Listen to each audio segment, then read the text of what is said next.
We're up to the bottom of Lamed Vav Amid Beis. Taner Rabbanon Yodcha. The pasuk says that you should put tefillin on your arm. So which arm gets the tefillin, the left or the right? So we obviously know it's the left, but how do we get to that conclusion? So it says the Gemara is small. It's the left hand. Ata Aimer small yamin. Maybe it's the right hand. So how do you know the word yad means left in the Torah? So the Gemara says, Talmud, look at the pasuk. This is a pasuk. It's a pasuk in Yeshaya. It says, Af yodi yosta haaretz. I use my hand to lay down the foundation of the world. V'yamini tibcha shamayim, and my right hand measure the heavens. So I use my hand to lay down the foundation, and my right hand touch the heavens. So what does that mean? That means that the hand in the beginning of the pasuk from the context is the left. I use my hand for A, and I use my right for B. So that means hand is left. Oh, so you see a raya that yad in the Torah is left. Okay. Another pasuk similar. Yad aliyate tishalchena. I stretched my hand out.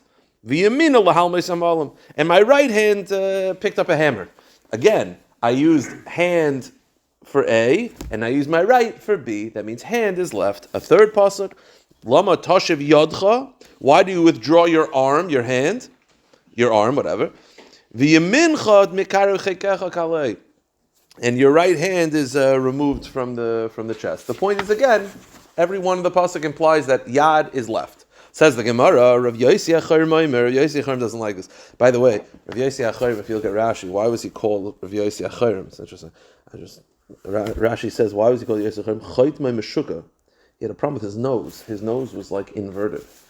So Hachirim means like a hole.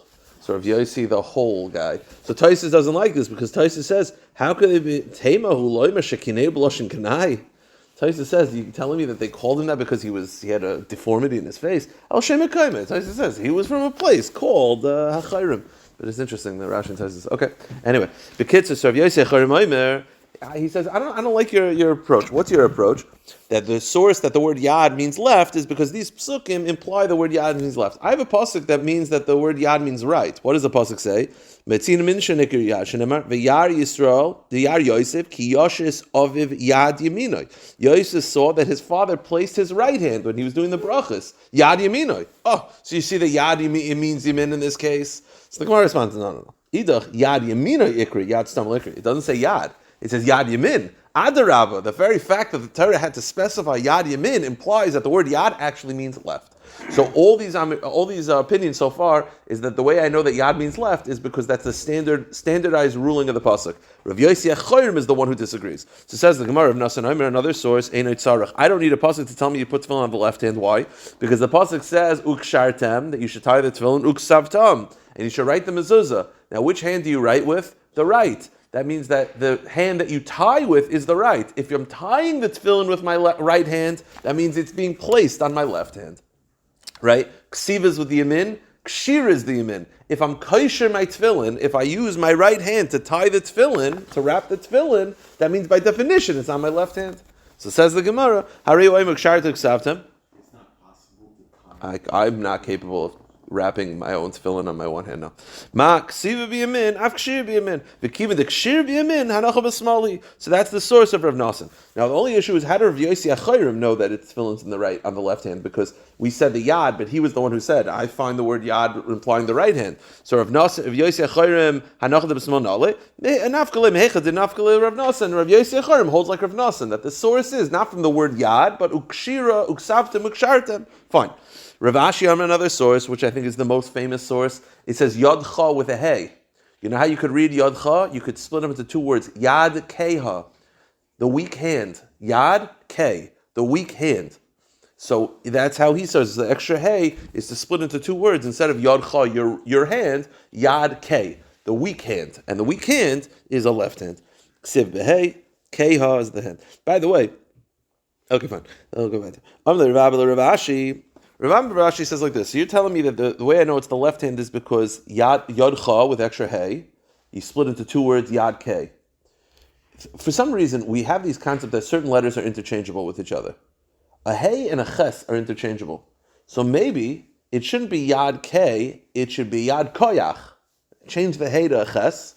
It should be Yad Koyach, the strong hand, which is the right hand. So like you're going Yad Ka, which is the weak hand, change the hey to a ches, because we do that sometimes, and now it's Yad Koyach. Says the Gemara, Amalei Rav Abba Rav Ashi, Ve'ema Yodcha Shebekoyach. So Amalei Miksiv B'ches. He says a rule. We only change it to a ches, a hey to a ches, when we have no alternative. If the word does not make sense as is, we'll change it. Right now we have a good option. Yad K, the weak hand. We don't just change it to a ches. We only do that as a last resort. And there's no reason to do it over here. So we're sticking with Yad K. Kitanoi, the truth is it's a machlokes tanoim how to read this word.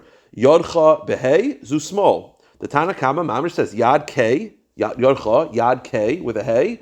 You read it like that. That means the left hand. Achim disagree. They say no. Yodcha l'rabas is agidim. Yodcha is to include someone who's an amputee. So according to them, they don't imply which hand. They're just saying like this. You put the tefillin on the top of the bicep. If God forbid a person is missing his hand, he still has his arm. Maybe he should be potter from tefillin. Maybe you only wear tefillin if you have a full appendage. The pasuk says Yodcha to include even agidim. So according to these Tanoim Acherim, they give no indication of which hand. Because they could read it as Yodcha, Yod Koyach, I don't know. They don't darshan Yodcha as Yad K. They darshan it differently. They darshan it to include someone who's missing a part of their hand. Obviously not missing the entire hand, because you're missing the entire hand, you can't put tefillin on that hand. You can't put tefillin on B'chlal, l'shel Yad, we don't put it on the other side. But the point is, if you're missing, let's say, the palm, you still put tefillin as long as you have the bicep. Says the Gemara. No, on the right side, no, not allowed to. Wouldn't they just use one of the other two drushes? Yeah, no, that's the point. But the point is, they don't darshan Yodcha. Yeah, I'm not saying they put it on the right hand. I'm just saying they don't darshan Yodcha as Yad K. That's the point. Tani Idach, another brisa says, Ein lo yisroya, if a person is mamish missing an arm, he's missing his left arm, put him in a tefillin. Acher mar mi Yodcha l'rabas as agidim, and they say, no, it's to include even an amputee. So, I don't think, Tyson says they're not arguing. The question is, how much are you missing? If you're missing the entire arm, everyone agrees you're potter. If you're missing from part of the arm, everyone agrees you're chayiv. Okay, Tan Rabbanon. Eater, if someone is a lefty, meniach tefillin b'yamina shu smoile. A lefty puts on tefillin on his right, which is our left. Meaning, it's inverted. So I put tefillin on my left hand, he puts tefillin on his right hand. Okay. Doesn't the Brisa say that a lefty wears tefillin like everybody else? So the Gemara says, Rabbi kitanya b'shoylet b'shtei yadav.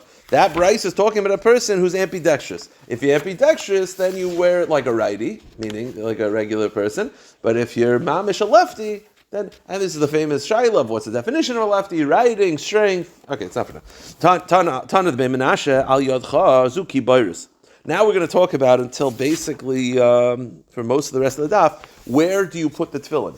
Because the pasuk says yodcha. Now we know that you're supposed to put the tefillin at the top of the bicep. By the way, not lower. Sometimes people, for some reason, I don't know why, the mitzvah of tefillin, people they're awful with where the placement is. Like you see people's, the shell roche is not supposed to go past the hairline.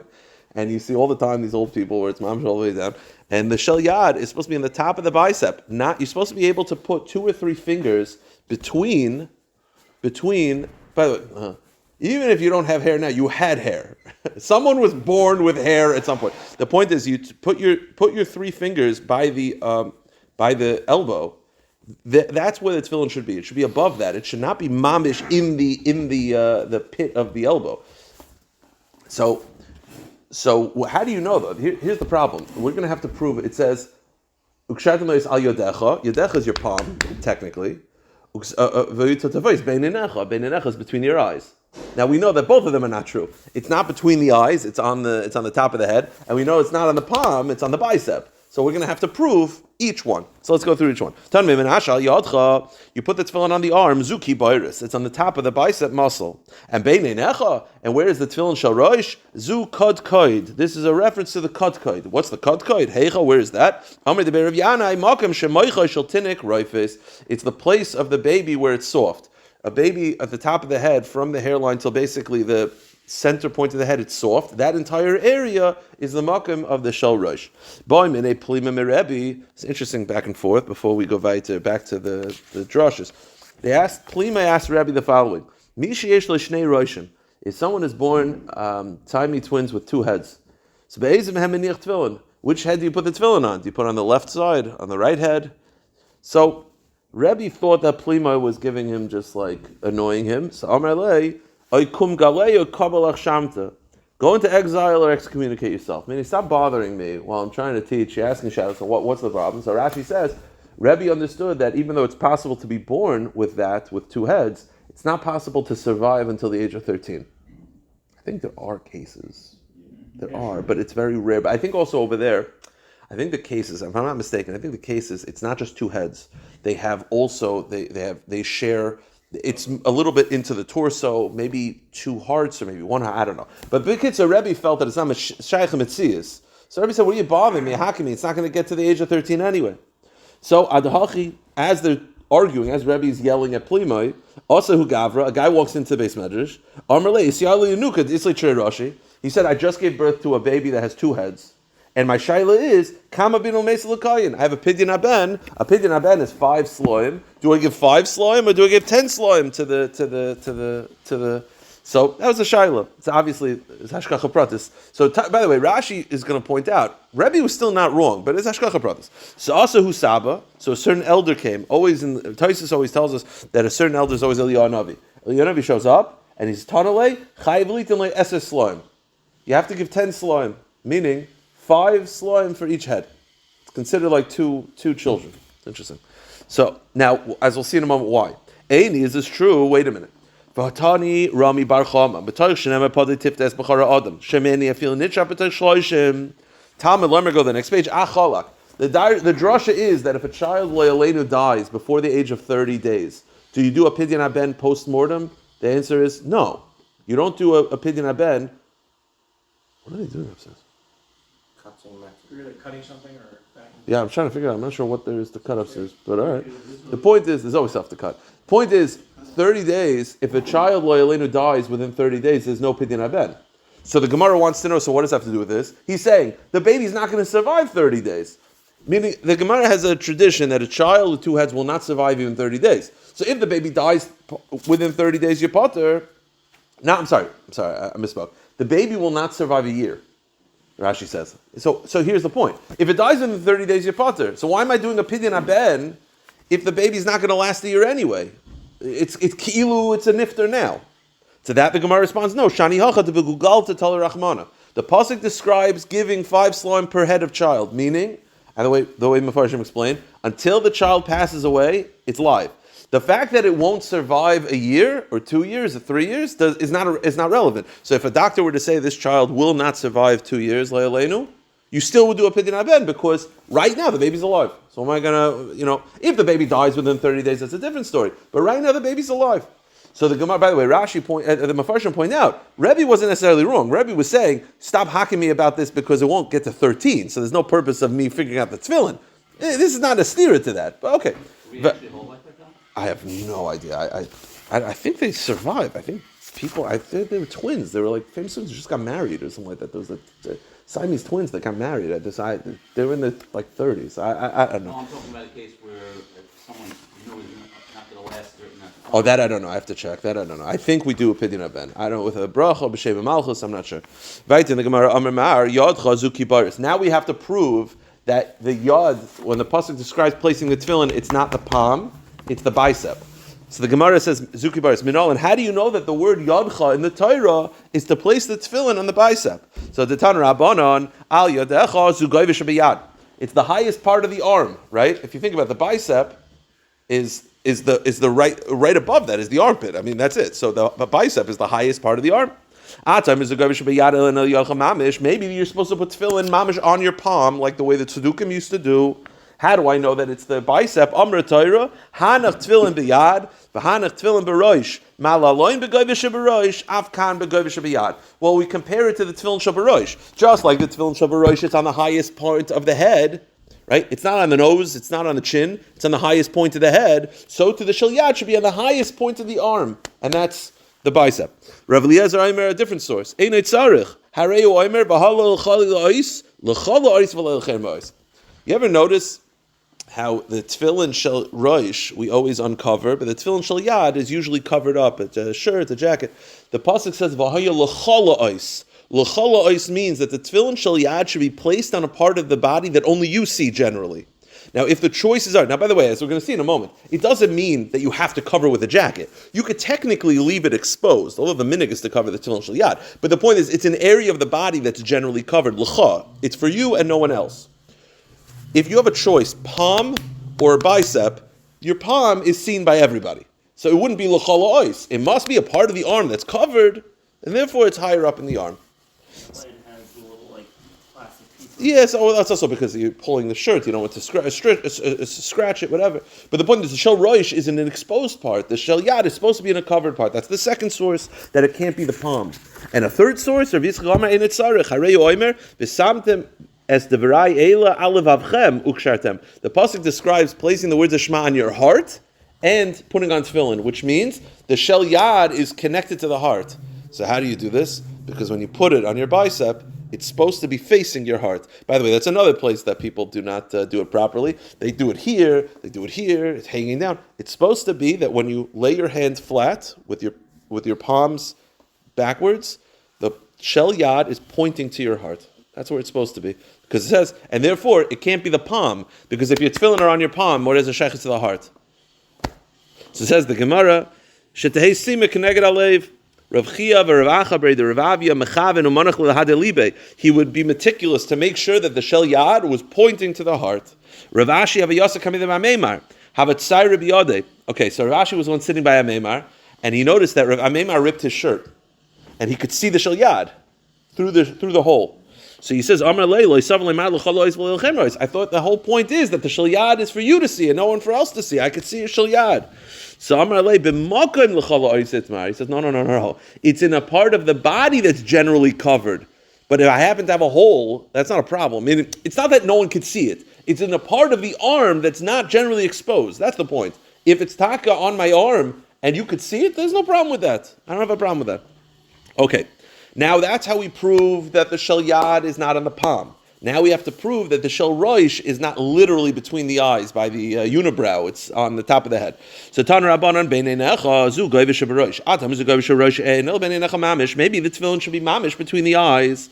Nemar kan beinei necha v'nemar lalan leisasimu karcha beinei nechem lameis. Malalan begoyvish beroish. Makom shoyse karcha. Af kan begoyvish beroish. Makom shoyse karcha. We find the same lashon of beinei necha by this mitzvah and by the iser of pulling out your hair after someone passes away. When someone passes away, the pasuk says, do not overly mourn by ripping out your hair, by making a bald spot. And it says, beinei necha. Now, beinei necha over there is not literally between the eyes. It's talking about the top of the head. And it's saying, don't pull out your hair on the top of the head. There's an isser of ripping out your hair in a state of mourning. I think it's just a pashut because the pasuk is saying don't make it a bald spot. I mean, it's not okay. You could rip your eyelashes out, but I think pashtus it's an understanding that that's what it means. So the point is, you see that the terminology of beinei necha. By the way, I would not also be shocked if there's another Gemara that says that how do I know it's not the bald spot is because it's like tefillin.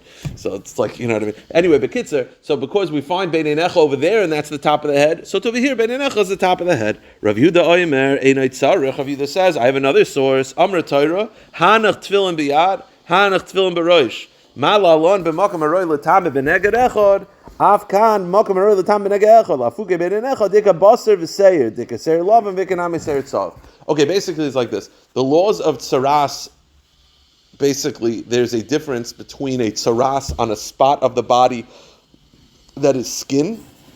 You want to just close the door? Do you mind? Josh, you want to just close the door? There's a spot of the body that has skin and has certain halachas. There's a spot of the body that is full of hair that has certain halachas if you have tsaras. Or if I have tsaras on the top of my head, it's different than if I have tsaras on my bicep which has no hair. And but then there are halachas of tsaras in an area that has both. If you have tsaras on your arm, which is an area that has skin and hair, it has different halachas of how it could be tahar. So by the shel yad, where is the tefillin placed on the bicep? The bicep is just skin. So there's only one set of tsaras laws. So it makes sense that by the shel roish, it'll also be an area that has one set of laws of tsaras, which is by the hair. Because if the taka of the tefillin were placed over here, this is an area between the eyes, is an area that has skin and an area that has hair, because it has eyebrow, whatever, but it has skin also, you would actually have two sets of laws at tzaras. So the comparison between the shel yad and the shel roish is that it has to be in an area, basically, one or the other. Not both skin and hair, either just skin or just hair. So because the shel yad is bicep, which is just skin, the shel roish is going to be just hair. So that's a proof that it's not going to be beinei necha. Okay. Done tefillin, and now we're entering the world of tzitzis. This is going to take us into the next parak and through the next parak as well. Arba tzitzis makvizuzu. So if you remember in our Mishnah, there were two opinions as to how many mitzvahs of tefillin, whether the four tzitzis are makiv each other. The first opinion is the Tanakama. Each tzitzis is makiv each other, meaning if you have four, you have a mitzvah. If you have three, you have nothing. Comes with Shimon, and he says, no, each one's a mitzvah b'fnei atzmai. The Gemara wants to know, what are some of the nafkaminas between these two shitas of whether each corner is a mitzvah b'fnei atzmai, or it's all or nothing. So the Gemara says, Arba tzitzis ma'akvin zuzu, sha'arba mitzvah achas. And Rav Yishmael, I'm sorry, not Rav Shimon, Rav Shmuel disagrees. Maybe now, what's some nafkaminas between these two? Rav Yosef, sadin b'tzitzis ekamenayev. I'll tell you a very practical nafkamina. The nafkamina is, let's go and call this. The nafkamina is very simple. What if you wear a four-cornered beged with three tzitzis on it? I only put three tzitzis. I only did the three corners. I didn't do the fourth corner. According to the Tanakama, I'll be over in Issa Deraisa. Why? Because I'm wearing a beged of Dalit Kanfas without the proper tzitzis. According to Rabbi Shmuel, each one's a mitzvah. So I have three corners, have mitzvahs. So I didn't wear a Dalit Kanfas without tzitzis. I wore them with tzitzis. Did I miss out the opportunity of a fourth mitzvah? Yeah, perhaps, but I at least had three. That's one nafkamina. Another nafkamina, I'm sorry, it's not mitzvah. Rabba Barahina Amar, a second nafkamina. Talis Balas Chamesh Ikabinai. What if I have a beged that has five corners? If you believe it's four or nothing, then it's four or nothing. I don't have to do a fifth. I don't have to put tzitzis on all five. I can put tzitzis on 4 out of 5. But according to Rabbi Shmuel, that each corner is a mitzvah b'fnei atzma, you should put it on all 5. The third nafkamin, Ravina Amar, Ravuna Gmeinayud, Amar Ravuna, Hayoytze B'tal Shin Shtetz B'Halacha B'Shabbos Chayav Chatos. I'll tell you another nafkamina. I have a 4-cornered beged. I put 3 tzitzis on it, and then I wear it to Rishus Harabim on Shabbos without an eruv. If you hold that it's Daled Kanfas or nothing, which means those 3 corners, you're not mekayim the mitzvah, those 3 extra strings are unnecessary. They're too big. You're losing it. So they're too big. So those 3 corners, they're considered a masoy, and because it's a masoy, then you're completely you're not mekayim the mitzvah, which means it's extra strings. Carrying extra strings is chayav chatos. But if you hold that each corner is a mitzvah b'fnei atzmai, so then you're not carrying anything. You mekayim those 3 mitzvahs. That's a third nafkamina. Amar Rav Shisha Breder Rav Idi Hari Man de Mitzayre Leglime Le'aviv Le'klum.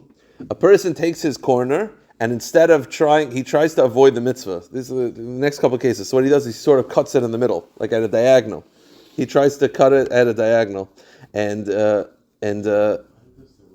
he tries to cut it at an angle to try to make it the corner of his beged. He cuts it. I don't know. He cuts it to try to make it like an L shape. He tries to patter himself, but the truth is he didn't do anything. All he made is a 5th corner. So says the Gemara, he didn't do anything. Shavi talis balas chamesh. He just made it 5. Another halacha, Amr Rav Sharshi, Hamad mitzayr leglime. Let's say you take the corner and you roll it up so that it's circle, and then you sew it. So I don't have a 4th corner. I have a round. So the halacha is le'av l'klum. You didn't do anything. My time, because this is not talking about a person. He's not keeping this long term. He's not doing this forever. He's doing the short term. So it's not considered really sewed up. Meaning, you want to cut off the 4th corner and round it. That's a different story. But to roll it up and to sew it, you didn't accomplish anything because you're going to undo it in a moment anyway. So therefore, it's not considered a 3-cornered beged. It's still a 4-cornered beged. Tananami, a similar halacha. Kol hachasamis atzuris tahiris chutz mishel arbayim. If you take a flask and you knot them on the bottom, they're tahar, meaning. Yeah, meaning because, one second. Yeah, meaning like this. If I take a flask that at the bottom is open and I just sew it up short term, it's still tahar. Why? Because it's not staying like that. So it's as if it's as open. Okay, the point is, another similar halacha, Amar Rav Dimi min Ardoi, Hai man de chayte leglime. A person again fold back and sewed up the corner of his beged, lo yav leklum. Because if he really wanted to get rid of the corner, he would cut it off. rolling it up and sewing it is a short-term solution, therefore it does not help. Okay, just to finish up the parak, Rabbi Shmuel Omer Arba'at and Arba Mitzvahs. Rabbi Shmuel halachic Rabbi Shmuel. The halacha follows Rabbi Shmuel. Again, a huge nafkamina between whether we paskin like Rabbi Shmuel and the Tanakama is if on Shabbos a corner of my beged rips off. A corner of my tzitzis, not a corner of my beged. One of the four strings, these rips off, God forbid. If you hold that you need all four to mekayim the mitzvah, I am now wearing Dalit Kanfis without the proper tzitzis, which means the other three I am carrying, and I'm Chalal Shabbos. According to Rabbi Shmuel, each corner is a mitzvah, so you're not Chalal Shabbos at all. So a nafkamina would be who we paskin like. If you paskin like Rabbi Shmuel, and on Shabbos I see in Rosh Hashanah that one of your tzitzis rips off, let him go. What's the problem? But if you paskin like the Tanakama, you got to tell the guy. So says the Gemara, Rabbi Shmuel, halacha Rabbi Shmuel. The halacha follows Rabbi Shmuel that each corner is its own mitzvah.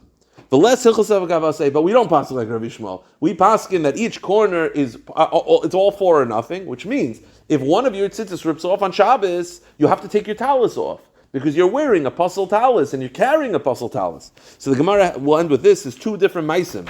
Ravina have a kazal. It's the same ma'isa, two different versions. Ravina have a kazal abasei de Marbar Ravashi b'Shabbat de Regila. Ravina was walking behind Marbar Ravashi on Shabbos. It was right before Pesach or right before Sukkot. Either Shabbos Shuvah, Shabbos Hagadol. If Sekayin Dechute, and he sees that one of his tzitzis got ripped off in the street. Now the question is, do you tell him now? So Loy Amar Lei V'Loy Midi. He didn't want to tell him because he didn't want to embarrass him because he knew the second he told him he would have to take off his talis. And by the way, the talis was not necessarily the way we wear talisim. It could have been that was his cloak, so he would have to take off his shirt in public. So Kimat Lebeise, when Marbar Ravashi got home, Amar Lei Mehasav Ifsik. Ravina says, by the way, you should know about 10 minutes ago when you were walking, you ripped your tzitzis.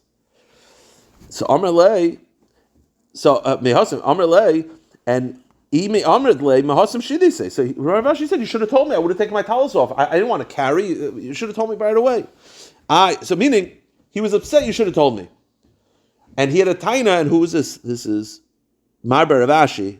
Marbar Ravashi. He was upset at Marbar Ravashi that you should have told me. So the question is, so why didn't Marbar Ravashi tell him? The answer is because Marbar Ravashi didn't want to tell him because then it would be embarrassing. So says the Gemara, isn't Marbar Ravashi right? To Amr Mar Gadol Kavod Abriya Shedoichas Leisa Shebetorah. I thought when it comes to human dignity, we override even an Isser. So wasn't Ravina right? Because if he told Marbar Ravashi, he would have to take off his tzitzis, and that's embarrassing. So maybe he's taka right for leaving it on. You're being Mechal Shabbos? Yeah, but so what? I thought Gadol Kavod Abriya. I thought Kavod Abriya is so stark. So the Gemara says, no, Targum Rav Bar Shava, Kamed Rav Kahana, Belav Delay Sasser.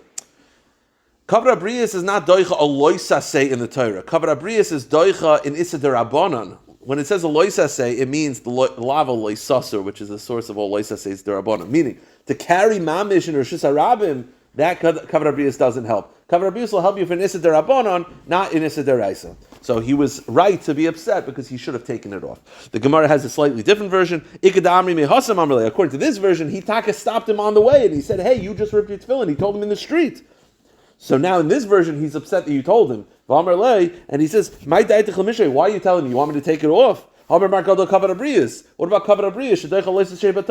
I thought Kavod Abrius is Doicha Leisha meaning, meaning, I'm not taking it off because Kavod Abrius is Doicha. So I'm going to wear my talis, not kosher. I mean, you shouldn't have told me because I'm not taking it off because Kavod Abrius. Says the Gemara, I thought Kavod